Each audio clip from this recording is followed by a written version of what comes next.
kamusta? Ito na naman si Ate Tintin, ang inyong palawenyang tindera. At maichichismis na naman ako, syempre ukol pa rin sa tindahan ito. Ikaw ba na nanonood sa akin, gusto mo ang ganitong topic? Abay, nasa tamang channel ka, kaya huwag ka nang mahiya. Pindutin mo ng subscribe button na yan. Libre lang yan, sisi. Wala yan bayad. Please lang. Nakiusap na. At syempre, pakilike na rin ang aking video. At kung hindi ka busy, pakishare na rin. At eto na, umpisahan na natin ang real talk na chismisa. Isa ka ba sa mga may-ari ng tindahan na nakakaramdam ngayon ng tumal? Huwag kang mag-alala. Parehas tayo. Classmate tayo dyan, sisi. Tumal talaga ngayon. Ano ba itong 2025 na ito? Unti-unti na naman siya nagpaparamdam ng katumalan. Pero syempre, ito yung pinasok natin ay laban lang, mga kasari, ha? Wag mong ilagay sa isip mo yung negatibo. Kailangan manatiling positibo. Alam niyo mga kasari, no? Ito real talk ito sa mga may tindahan. Kaya kung ikaw nandito ka sa channel na Titintin at wala kang tindahan pero gusto mong magkatindahan, ay makinig ng maigi. Hindi sa lahat ng pagkakataon pag may tindahan ka ay panay ka bilhin ng mga paninda mo. Kahit pa sabihin mo yan na fast moving man yan Titintin, kaya nagtatambak ako. Tama, magtambak ka sa fast moving. Pero kailangan may strategy ka rin kapag nagtatambak ka ng item. Kapag nararamdaman mo na medyo matumal ang bintahan, syempre damay dyan yung fast moving mo, matumal din talaga yan. Ay iyong paningin ay ilagay mo sa iba na mga sideline na pwedeng pagkakitaan. Katulad kay Ate Tintin mga kasari, no? So, medyo mahina ngayon ang paninda ko. Ano yung malakas sa akin? Yung GCash at saka loan. So, dahil hindi naman ako mayaman, wala naman akong malaking pera na pwedeng ipangpuhunan sa GCash. Magkano lang yung pinangpupuhunan ko sa GCash? Nasa 15,000 lang. So, kulang pa siya dahil mas malakas yung GCash dito na cash out. So, ang nangyayari, mga kasari, hihiram mo na si GCash doon sa aking pera sa aking tindahan.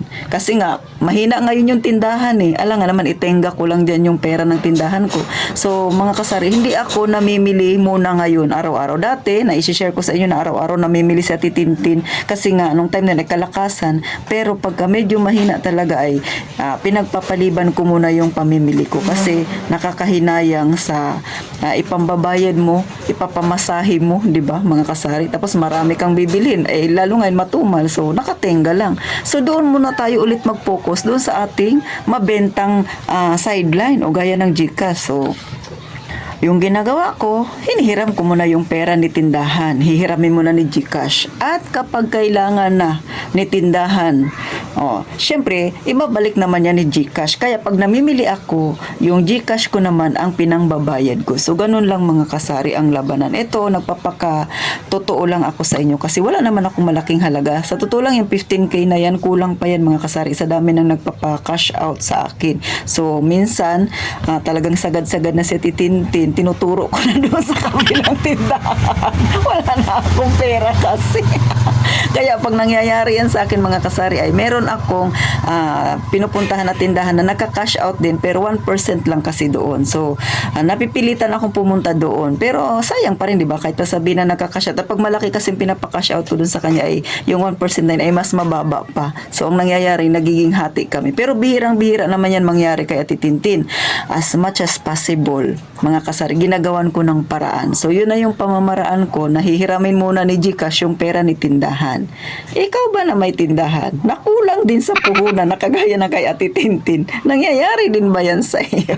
Real talk tayo, sisi. Huwag tayong pakameron. Talagang wala naman na akong pera. Kaya sinasabi ko sa inyo, ganyan yung mga style ni Ate Tintin. Yan yung strategy ko.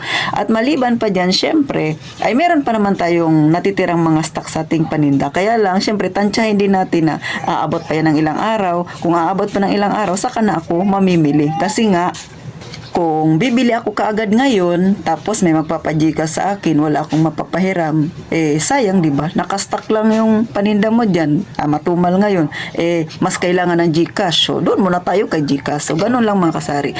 Si Ate Tintin, araw-araw akong nagsusulat kung magkano yung aking benta sa buong maghapon. May logbook akong mga kasari. So, eto yan siya. Ayan yan siya, mga kasari. So, bukas, abang-abang kayo. Maganda yung topic natin bukas, mga kasari. So, nung nagsimula ako nagtindahan ay August 20, pero nakastart ako ng paglogbook ay October 4 na.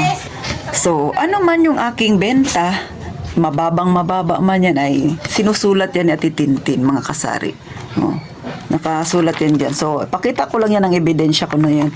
So, minsan, nakikita ko talaga, kinukumpara ko minsan yung benta ko. Kunwari, ngayon January 2025, nung January 2024, last year. So, mas maganda di hamak ng kaunti yung bintahan nung nakaraang taon. Pero, syempre, ay paumpisa pa lang naman ang 2025, mga kasari. Kaya, nagiging positibo pa rin ako. Minsan kasi may mga panahon na ganun. Kung mahina man ang bintahan ng mga paninda natin, ay malakas naman yung load at saka GCash. So, doon ako nagpo-focus. So, ganun lang si Ate Tintin, no? Mga kasari. And then, nag-iisip tayo ng pwede pa nating idagdag na paninda para kahit papano ay kumita-kita naman. Ikaw ba, Sisi?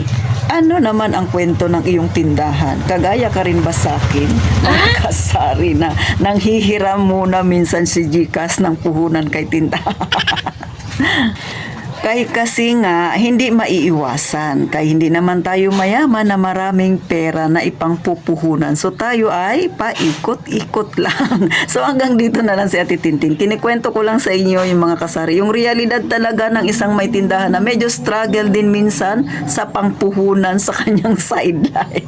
So paano magkita tayong muli sa susunod na vlog na Ate Tintin? Sana yung iba ay nakarelate dyan, mga kasari. At syempre, gaya nga ng palagi kong sinasabi, mag-iingat tayong palagi, mga kasari.